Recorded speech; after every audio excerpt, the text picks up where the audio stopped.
जी अस्सलाम वालेकुम।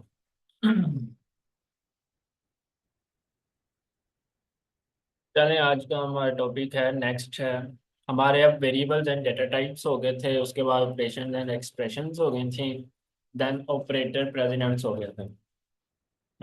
इनके रिलेटेड अगर किसी कोई क्वेश्चन है तो मुझसे पूछ लें। इन तीनों टॉपिक्स के रिलेटेड अगर कोई क्वेश्चन है तो मुझसे डिस्कस कर लें प्लीज। नेक्स्ट हमारा टॉपिक है डिसीजन स्टेटमेंट्स। अब डिसीजन स्टेटमेंट्स क्या होती हैं? ये फंडामेंटल ऑफ प्रोग्रामिंग होती है। ये जावास्क्रिप्ट में होती है, फंडामेंटल ऑफ प्रोग्रामिंग होती है। अब प्रोग्रामिंग क्या चीज़ है?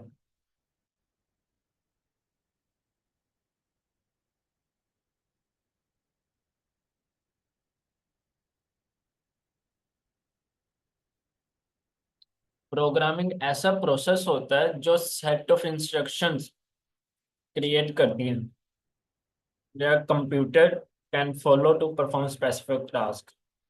कुछ स्पेसिफिक टास्क परफॉर्म करने के लिए हम सेट ऑफ इंस्ट्रक्शंस क्रिएट करते हैं और उनके प्रोसेस को हम प्रोग्रामिंग कहते हैं। अब इसमें प्रोग्रामिंग में डिफरेंट आ जाते हैं, जैसे लैंग्वेजेस आ जाती हैं। प्रोग्रामिंग लैंग्वेजेस कौन सी होती हैं? पाइथन, जावा, जावास्क्रिप्ट, सी प्लस प्लस, ओ, ये आ जाती हैं। उसके साथ लॉजिक्स क्या होती हैं?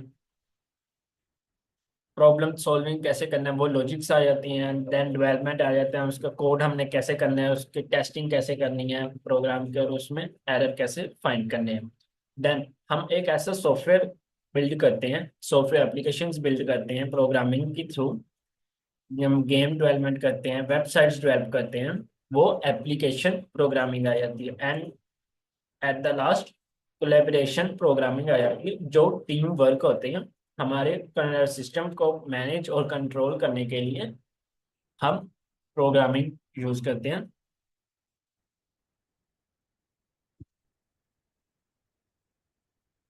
अब हमारे पास नेक्स्ट है, हमारे पास है डिसीजन मेकिंग स्टेटमेंट। अब डिसीजन मेकिंग स्टेटमेंट्स में हमारे पास क्या क्या आ जाता है? हमारा नेक्स्ट टॉपिक है डिसीजन मेकिंग स्टेटमेंट्स।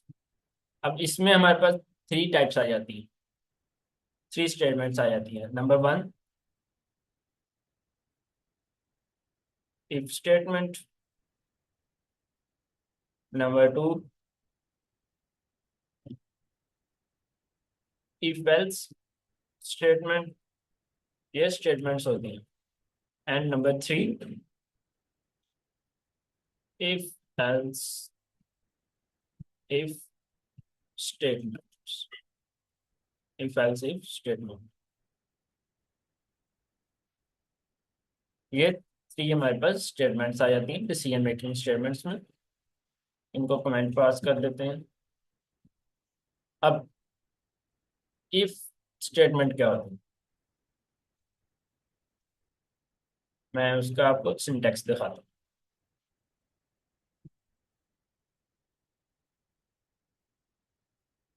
ये देखते हैं।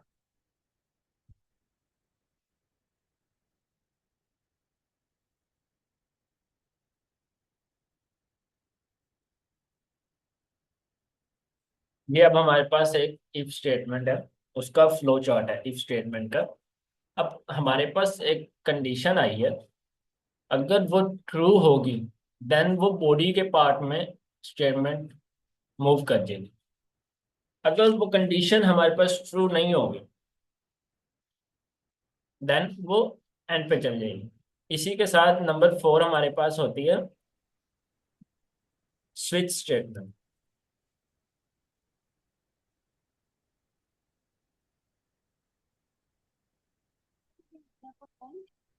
अब ये जो मैंने ऊपर सारा काम किया है, ये आपको कल, अलीशा क्या पता तार के लेके गई है।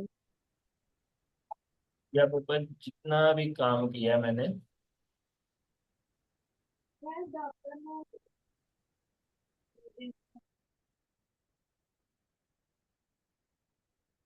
ये ऐसे ऑपरेटर हैं जो कंपैरिजन ऑपरेटर्स हैं, जहां चीज अगर इफ या इफ एल्स के साथ लग जाए तो कंडीशन बन जाते हैं। तो अब हम इसका सिंटैक्स देखते हैं। सिंटैक्स हमारे पास क्या होता है इफ स्टेटमेंट। अब इसका सिंटैक्स हम देखते हैं। हम इफ लगाएंगे, इफ के अंदर हम कंडीशन लिखेंगे। फॉर एग्जांपल हमारे पास CNC वाला है, हम उस पे लिखेंगे एज अगर 18 साल की है उम्र, या 18 साल से ज्यादा है, देन वो इलिजिबल हो CNC के लिए। वो इफ कंडीशन लग गई। नेक्स्ट, ये उसका बॉडी पार्ट आ गया।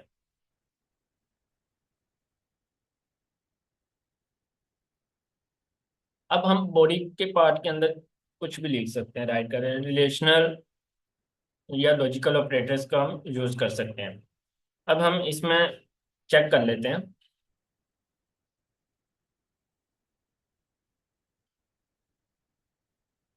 मैं फॉर एग्जांपल यही CNC वाली एग्जांपल उठाते हैं हम, और उसी को ही पुट करते हैं हम।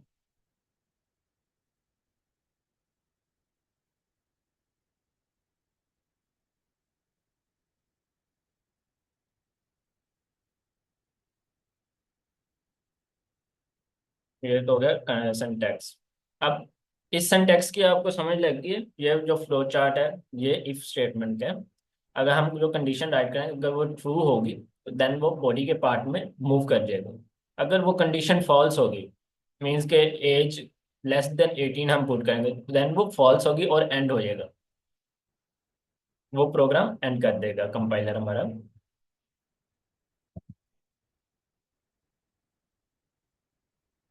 अब हम इफ स्टेटमेंट के एग्जाम्पल करते हैं। एग्जाम्पल,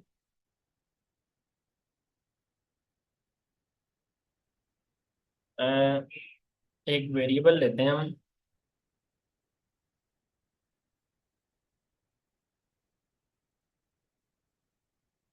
एज के नेम से। वेरिएबल ले लिया एज के नेम से।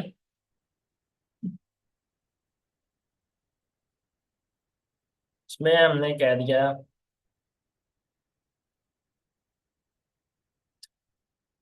हमारे पास पर से इंट हो,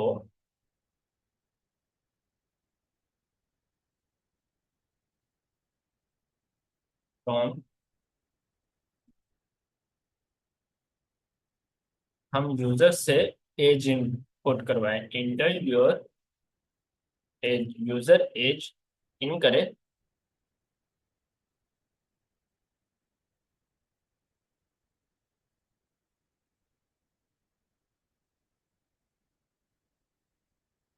एज हमारे पास हो जी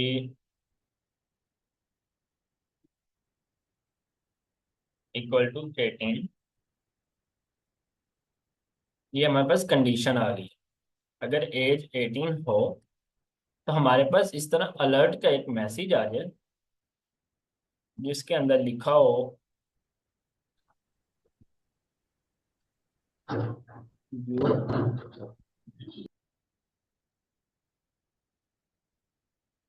eligible for CNIC।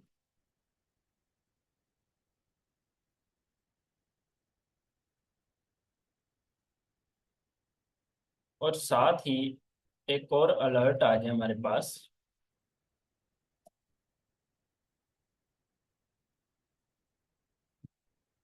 You are not eligible for CNIC।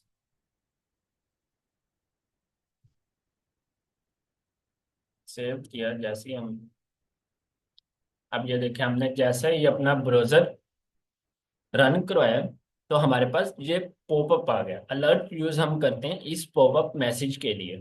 ये जो आपके पास पॉपअप स्क्रीन डिस्प्ले पे नजर आ रही है ना, इसके लिए हम अलर्ट का यूज करते हैं। अब यहाँ पे मैं लिखता हूँ 18, ओके टाइप करता हूँ, देन हमारे पास क्या आ जाता है, you are eligible for CNIC। मैं अगेन रिफ्रेश करता हूँ, वो यूजर से एज पूछेगा, मैं यहाँ पे 14 इनपुट कर देता हूँ, तो देन हमारे पास मैसेज क्या आ जाएगा, you are not eligible for CNIC। अब इसी को ही हम इफ में करते हैं। अब यहाँ पर मैं कमेंट इसको पास करता हूँ, या यही है, इसको ही हम ले लेते हैं, इफ लगाते हैं। इफ के बाद ये कंडीशन आ गई, कंडीशन आने के बाद ये हमारे पास बॉडी पार्ट आ गया, जिसके अंदर न्यू लाइन पे कर देता हूँ ताकि आपको समझ लग सके। अब यहाँ पे मैंने इफ लिया, इफ के अंदर मैं लगा दिया age greater than equal to 18,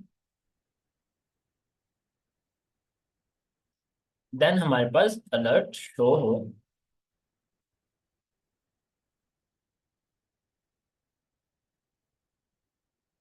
you are eligible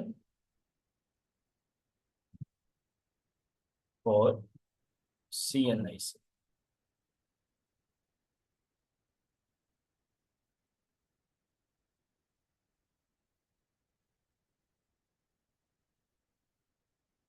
अब यहाँ पे तो हमने एग्जांपल में किया था, यूजर से इनपुट ली थी।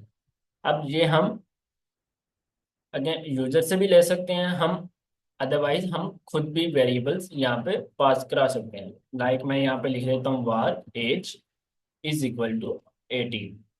मैंने जैसे ही लिखा, देन हमारे पास मैसेज शो हो गया, अलर्ट लगा हुआ था, वो हमें यही मैसेज शो करेगा, एलिजिबल फॉर CNIC। हम यहाँ पर लिख देते हैं जी 12 लिख दें,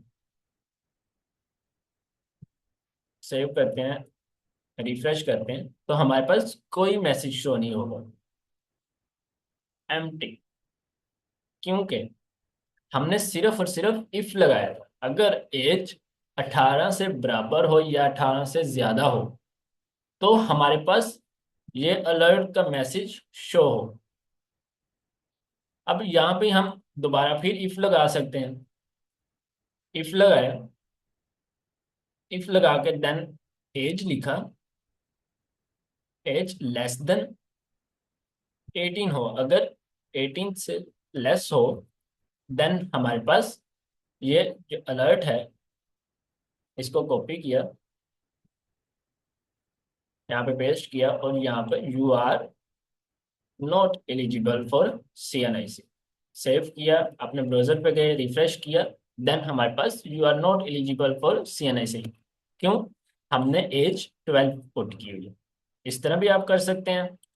अदरवाइज अगर यूजर से लेना हो तो इस तरह, ये हमने सेव किया, अपने ब्राउजर पे गए, रिफ्रेश किया, वो पहले ही हमसे पूछेगा एज, मैं इनपुट कर देता हूँ 20, तो वो हमें डिस्प्ले में शो हो जाएगा एलिजिबल फॉर CNIC।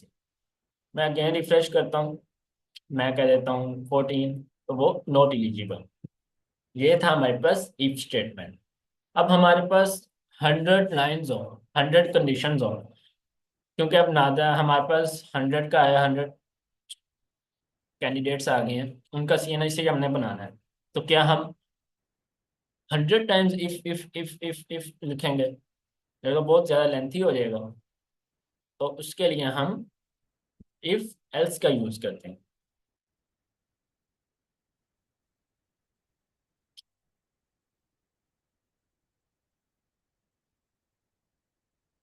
उसके लिए हम इफ एल्स स्टेटमेंट का यूज करते हैं। अब इफ एल्स स्टेटमेंट,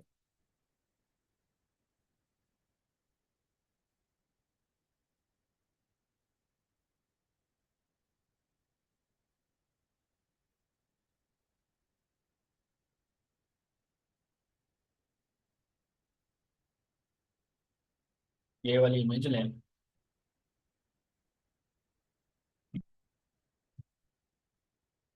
अब ये देखिए, प्रोग्राम आया, हमारे पास एक कंडीशन आई, इफ, अगर वो ट्रू हो तो वो इफ की बॉडी में चले जाए। अगर वो मतलब एज है, एज 18 से ज्यादा है या 18 है, तो वो इफ की बॉडी में चल जाएगा और हमें मैसेज स्टेटमेंट जो भी हमने लिखा होगा वो शो करवा देगा। अगर वो कंडीशन हमारी फॉल्स हो जाती है देन वो एल्स पार्ट पे चल जाएगा। अब हम इसी एग्जांपल को उठा लेते हैं, यही जो एग्जांपल हमने की थी, इसको कॉपी किया, इधर पेस्ट कर दिया, एंड इसको कॉपी किया और इधर पेस्ट कर दिया। अब इफ, इफ के बाद यहाँ पर आएगा एल्स।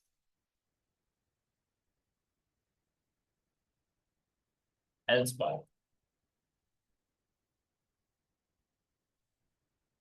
सेव किया, अपने ब्राउजर पर गए, वो हमसे पूछेगा एज, 23 इनपुट कर दी तो वो eligible for CNIC। Again refresh करते हैं, हम लिख देते हैं 10 तो वो नॉट इलिजिबल।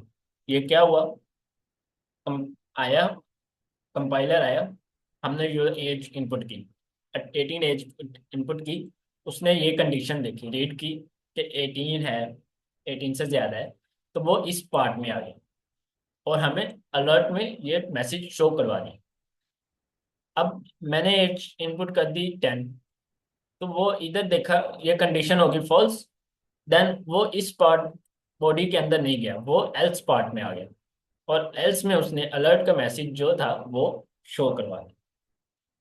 ये होगी हमारी इफ एल्स स्टेटमेंट। अब नेक्स्ट हमारे पास है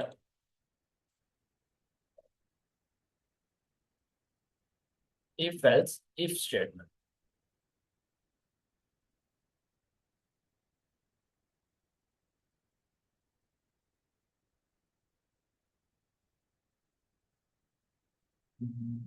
से बेहतर ये वाली है।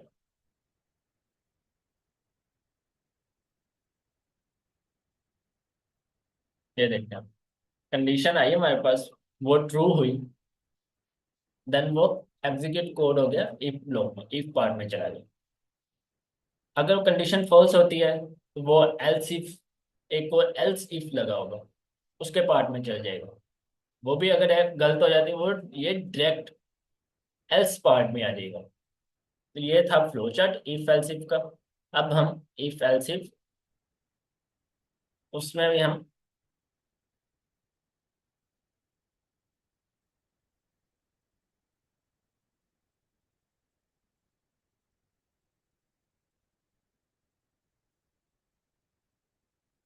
ये मैं कमेंट इसलिए लगा रहा हूँ ताकि मैं जब आपको कोड शेयर करूँ तो इसी तरह ही आपके पास आए।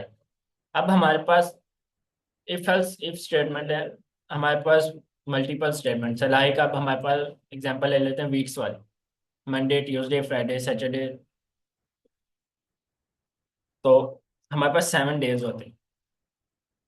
हमने फॉर एग्जांपल अब वेरिएबल ले लिया डे नंबर, डे नंबर के नेम से, उसमें लिख दिया 5 से इंट फ्रॉम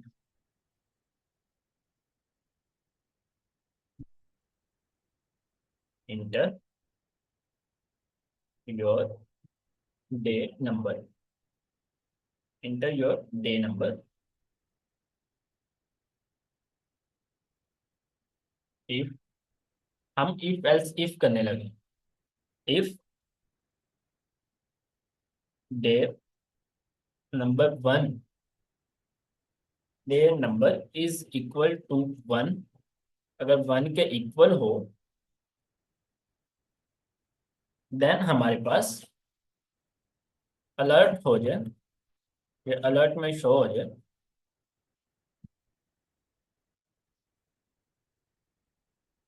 मंडे।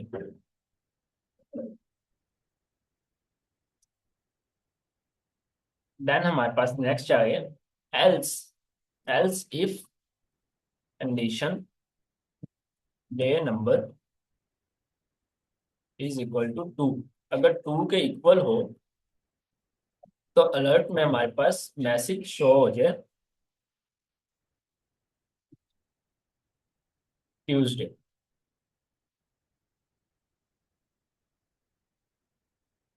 इसको कॉपी किया, पेस्ट किया,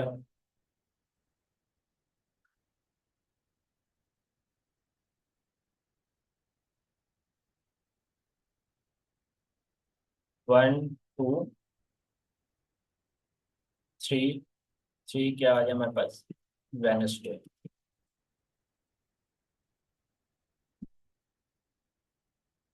else if day 4 Thursday.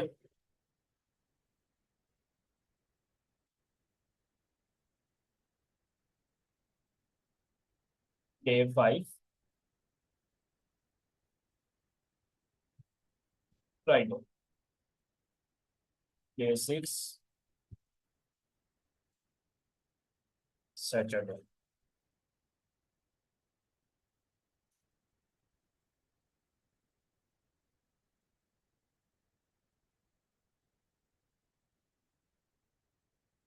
Day 7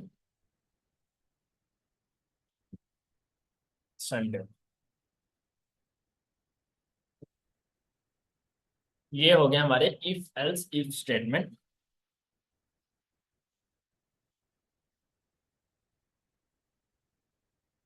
save किया, अपने ब्राउजर पर गए, जैसे ही हमने रिफ्रेश किया तो वो हमसे अलर्ट में मैसेज हमसे पूछ रहा है कि बताएं इंटर योर डे नंबर, आपका डे नंबर कौन सा है। मैं इनपुट कर देता हूँ 5।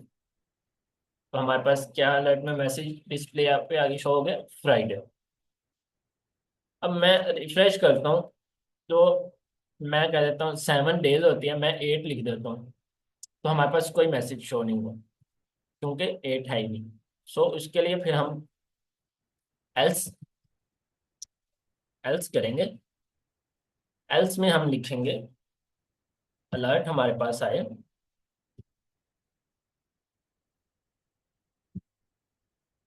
In invalid. जो हमने डे नंबर इनपुट किया, इंटर किया, वो इनवैलिड है। या इस तरह हमें शो हो जाए या इस तरह you enter invalid day number. इस तरह से हमें ये मैसेज शो हो जाए। सेव किया, अपने ब्राउजर पे गए, रिफ्रेश किया, वो हमसे डे पूछेगा। 3 पे क्या आ गया, वेडनेसडे। अगेन रिफ्रेश किया, मैं 9 इनपुट हूँ तो वो हमें एल्स पार्ट पे ले जाएगा। अब मैंने 9 इंटर कर दिया, वो पहले आया, उसने 1 देखा, कंडीशन फॉल्स होगी, वो एल्स इफ के पार्ट पे चला गया। 2, ये भी फॉल्स होगी। 3, अब मैंने 3 पहले इनपुट किया था, देन वेडनेसडे हमें अलर्ट शो हो गया। अब वो आया, देखा 4 भी फॉल्स होगी, 5 भी फॉल्स होगी, 6 भी फॉल्स हो गया, कंडीशन 7 भी कंडीशन फॉल्स होगी। देन वो एल्स के बॉडी पार्ट में आया। यहाँ पे मैंने लिखा हुआ था you enter invalid day number. Then हमें इनवैलिड डे नंबर उसने प्रिंट करवा दिया। ये था अलर्ट। हम इसको कंसोल लॉग में भी कर सकते हैं।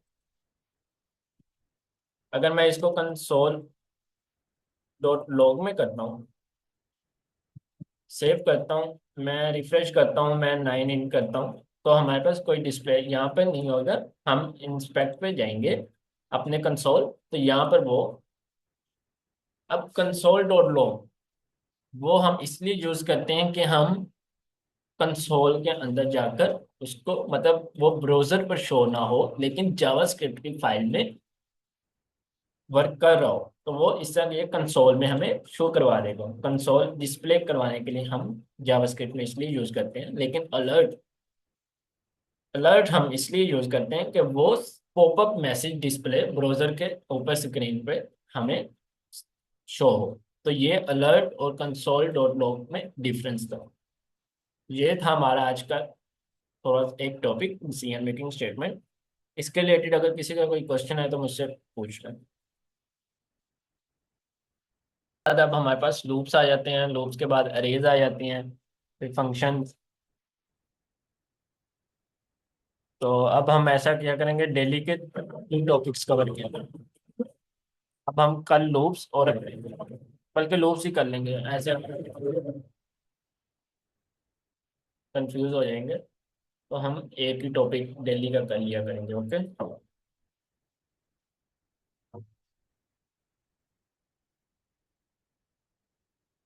अगर क्वेश्चन नहीं है तो ओके।